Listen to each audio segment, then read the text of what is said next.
Fala, meus amigos, tudo bem com vocês? Com muita alegria que hoje estamos aqui gravando mais um vídeo da nossa série da Semana Santa, essa semana que é tão importante para a nossa fé católica. No vídeo de ontem nós meditamos sobre a agonia de Nosso Senhor no Horto das Oliveiras, onde ele sofreu a angústia suprema, onde ele foi tentado por Satanás antes de começar sua missão, a qual foi revelada para ele da transfiguração, que é dar a vida pela humanidade para que nós possamos ser salvos. Antes de começar, Satanás já tentava ele a desistir. E mesmo Jesus sofrendo, até tendo vontade, até pedindo a Deus, Pai, se for possível, afasta de mim esse cálice. Mas o mais importante vem depois a vírgula dessa frase, mas que seja feita a sua vontade. Então, foi uma meditação muito profunda. E hoje, dando continuação a essa história tão linda, que mais de 2000 anos que a nossa igreja celebra todos os anos. E hoje, dando continuação, nós queremos meditar um pouco sobre a condenação de nosso Senhor Jesus Cristo. E espero que você possa acompanhar esse vídeo até o final. Eu tenho certeza que Deus nos falará muito. Amém? Após Jesus estar sofrendo a angústia suprema, Judas Iscariotes, aquele que era seu discípulo, ele traiu Jesus, como nós já conhecemos a história. Então, ele sabia onde Jesus estava, e ele conduziu os soldados a qual queriam pegar Jesus através de Caifás. E naquele jardim, junto com os soldados, eles pegaram o nosso Senhor Jesus Cristo. E dali para frente o conduziram até a casa de Caifás, até o palácio, para um julgamento mesmo naquela madrugada, que aquele julgamento em si seria mais um julgamento religioso, no qual nós vamos meditar mais para frente. Eu queria ler uma parte do livro que dizia: do caminho até o Monte das Oliveiras, Getsemane, até esse palácio, Jesus já estava sendo torturado. Não foi fácil, desde a angústia suprema. Ali, Jesus já estava no seu limite. Então, esse caminho não foi fácil, pois eles maltratavam muito. Eles odiaram de Jesus, muito mais do que nós possamos imaginar. São João Paulo II dizia que o filme da Paixão de Cristo é muito real, sim, mas não é nem 1% do que Jesus sofreu. Eu queria ler uma parte que me chamou muita atenção, falando sobre o sofrimento que Jesus passou. Os inimigos de Jesus estavam cheios de escárnio e raiva. Fizeram tudo com precipitação e violência para acabar com Jesus antes de começar o tempo legal da festa, a fim de poderem sacrificar o Cordeiro Pascal. Mas não sabiam que ele era o verdadeiro Cordeiro Pascal, que eles mesmos conduziam ao tribunal do juiz pagão, servidor de falsos deuses, em cujo liminar não queriam contaminar-se, para poder nesse dia comer o Cordeiro Pascal. Então, Jesus, nesse caminho, ele sofreu muito já, como nós já meditamos, e ao chegar nesse palácio, lá estavam os sumos sacerdotes, e lá houve um julgamento religioso, como eu já comentei, e Jesus foi condenado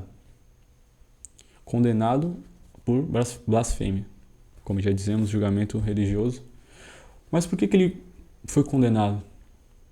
Ele foi condenado porque os sumos sacerdotes não acreditavam na palavra que Jesus dizia, que se denominava Filho de Deus.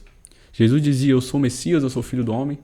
E eles queriam condenar Jesus por dizer que era Deus, um homem que agia como Deus. Mas nós sabemos, irmão, que não é assim. É ao contrário. Era um Deus que se fez homem para carregar sobre si os nossos pecados, as nossas dores, as nossas angústias. Amém?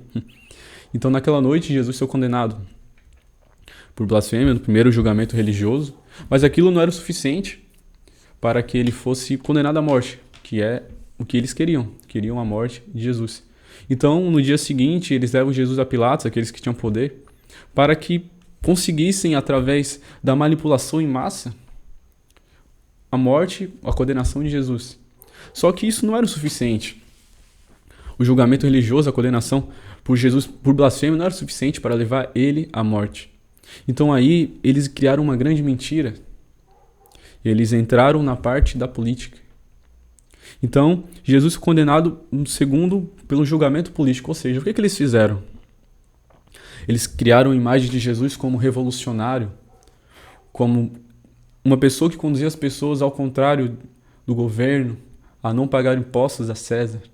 E começavam a falar isso a Pilatos no julgamento, acusaram-o de falsas mentiras. Mas Pôncio Pilatos, desde o início, ele nunca teve a convicção, tá? Ele conseguia ver que aquele homem era inocente, que o que eles estavam dizendo não era o suficiente para condenar um homem à pior morte possível, que era a morte de cruz naquele momento. Então Pilatos estava fazendo de tudo para que não precisasse condenar, para que não precisasse matar aquele homem. Então nesse momento ele leva a Jesus a Herodes, onde Jesus chega lá, e Herodes já queria conhecer Jesus há algum tempo, e pede para ver alguns milagres, para que Jesus fizesse alguma coisa, e Jesus não proferiu uma palavra. Então Herodes também viu que aquele homem não existia crime e mandou de volta Pilatos. E Pilatos, mesmo assim, percebia que o povo se irritava cada vez mais. E o que Pilatos tinha medo? Ele tinha medo de, caso ele não fizesse o que o povo queria, à vontade, ele perdesse seu cargo político. E esse era o verdadeiro medo de Pilatos. E mesmo assim, ele tentou novamente soltar aquele homem. E o que ele fez? Ele, como costume, na Páscoa, eles liberam um prisioneiro. Como nós já conhecemos a história, todo ano, eles liberam um prisioneiro. Então, chamaram outro prisioneiro, chamado Barrabás, e Jesus. Qual era o pensamento de Pilatos? Barrabás era uma pessoa muito ruim, era um criminoso, era um revolucionário político, ele participava de um grupo de revolução política que era contra o governo também naquele momento. Então ele imaginava que eles não iam querer escolher Barrabás. Esse era o pensamento dele, porque Barrabás era uma pessoa horrível. Comparado a Jesus, que aos olhos dele era inocente. E mesmo assim, irmão, as pessoas escolheram Barrabás. E parando um pouco nessa história, algo muito interessante, o significado da palavra Barrabá significa filho de Deus. E se a gente parar para analisar, irmão, de um lado, uma pessoa inocente, não somente uma pessoa inocente, o mais justo homem que já pisou nessa terra, o próprio Deus, e do outro, um criminoso, um pecador. E mesmo assim, essa pessoa inocente, esse Deus, deu a sua vida. Então, eu sempre me perguntava, por que Jesus, por que Deus quis ainda humilhar mais ainda, fazer Jesus sendo trocado por um criminoso? Aquilo ali foi para nos mostrar, irmão, o que significava o sacrifício de Jesus. Ele dando a vida por mim, por você, porque Barrabás estava representando nós, a humanidade, o homem. Uma pessoa que não merecia perdão, uma pessoa criminosa, uma pessoa desonesta, uma pessoa corrupta pelo pecado. Mesmo assim, Jesus, sem nenhum pecado, ele deu a sua vida por aquele homem. Eu acho essa parte muito interessante e vale a pena a gente refletir cada vez mais essa história. Isso é muito bom para a nossa fé, para a nossa parte espiritual. Amém? E logo após, Pilatos chama Jesus para um interrogatório, para ver mais de perto o que aquele homem tinha a dizer. E essa parte é uma parte conhecida por todos nós, onde ele chama Jesus para dentro do palácio e começa a interrogar. Eu até grifei aqui para que a gente possa meditar um pouco.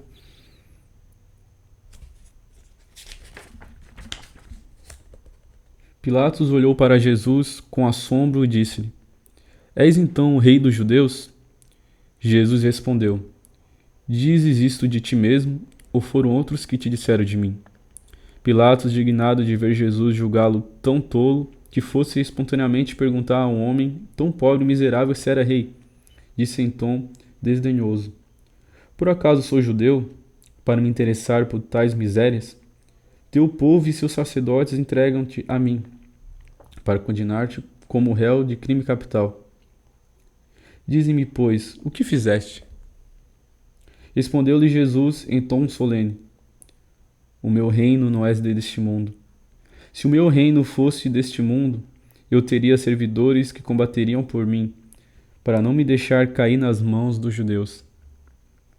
Mas o meu reino não é deste mundo. Pilatos estremeceu ao ouvir essas graves palavras de Jesus e disse pensativo: Então és mesmo rei? Jesus respondeu: É como dizes, sou rei. Nasci e vim a este mundo para dar testemunho da verdade, e todo o que é da verdade atende a minha voz. Então Pilatos fitou o olho, levantando-se e disse: Verdade? O que é a verdade? Essa parte da nossa reflexão é muito importante, porque Pilatos esteve de frente com Jesus. Ele olhou nos olhos de Jesus. Ele escutou a voz de Jesus. Mesmo assim, ele não conseguia perceber que aquele que estava à sua frente era Deus, era a própria verdade, assim como Jesus falou. E trazendo isso para a atualidade, irmão, quantas vezes nós estamos diante de Jesus, Bom, meus amigos, peço perdão por esse corte. Infelizmente, não sei o motivo, mas a câmera acabou parando de gravar e vou tentar editar para não ficar tão ruim. Até perdi um pouco o raciocínio do que eu estava falando. Peço as suas orações para que possa rezar. Ultimamente tenho encontrado bastante dificuldade em dar continuação a esse projeto. Imagino eu que isso ajude pessoas, não somente o fato de ajudar pessoas, mas irrite o inimigo, então ele deve estar bem furioso com isso tudo. É porque eu sei de onde eu vim e estar fazendo isso tudo é algo realmente para mim um milagre de Deus, um milagre concreto. E é algo simples, né? Tudo que eu faço é algo simples, então eu foco mais no conteúdo, porque se eu for focar em relação à qualidade de vídeo, de áudio, até a minha forma de expressar eu não gosto tanto, eu falo muita palavra errada, eu percebo e eu fazer o quê? Vamos continuar, né? Porque eu importo mais com a questão do conteúdo que será passado para vocês, então não foque tanto nisso. Eu não sou nenhum profissional, eu sou leigo nesse assunto, nunca fiz nenhum curso preparatório, eu só tinha vontade de anunciar a palavra de Deus e estou me movendo. Então, peço suas orações para que esse projeto, mesmo sendo simples, mesmo sendo desta forma, possa continuar. Porque eu sei que Deus quer falar alguma coisa com isso tudo.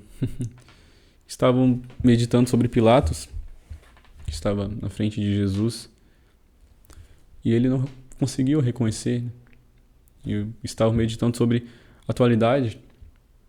Quantas vezes nós, na frente do próprio Deus, na frente da verdade em si, mesmo conhecendo, não conseguimos mudar algumas realidades da nossa vida. Isso não é o suficiente para mudar algumas realidades de pecado, algumas realidades de erro. Por quê, irmãos? O que faz a gente não conseguir ver o próprio Deus? Se Deus está presente na Eucaristia, o que faz eu não conseguir ver? Se Deus está presente na própria Bíblia, o que me faz impedir? O que me impede? O que te impede, irmão? O que me impede é o meu egoísmo.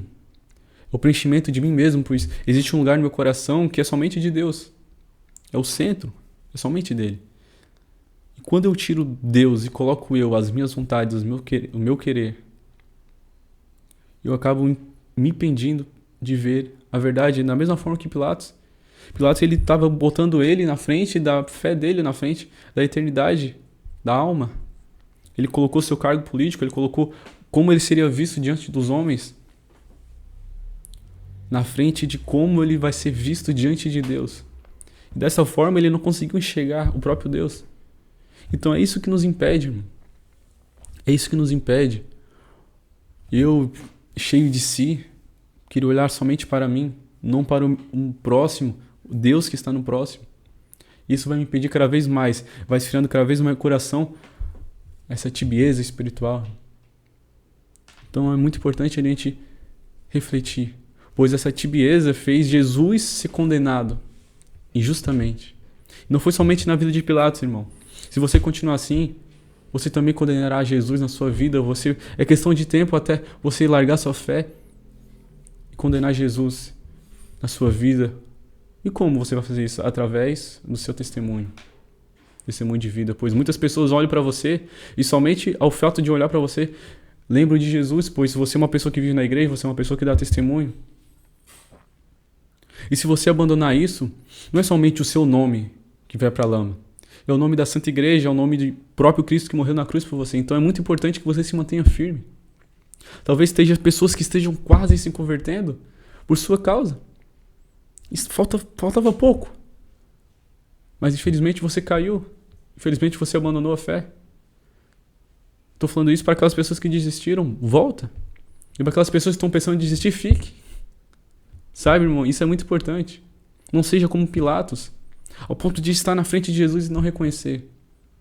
Ao ponto de se importar mais com a vida aqui na terra do que com a sua fé, com sua imagem diante de Deus.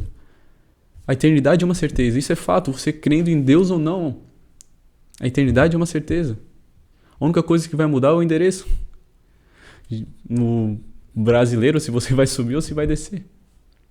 Então, irmãos, que nesse tempo a gente possa se converter. E ao olhar diante de Jesus, nós podemos reconhecer quem é a verdade. Jesus é a própria verdade. Glórias ao Pai, ao Filho, ao Espírito Santo, como era no princípio, agora é sempre. Amém. Desde já agradeço você que acompanhou o nosso vídeo até o final.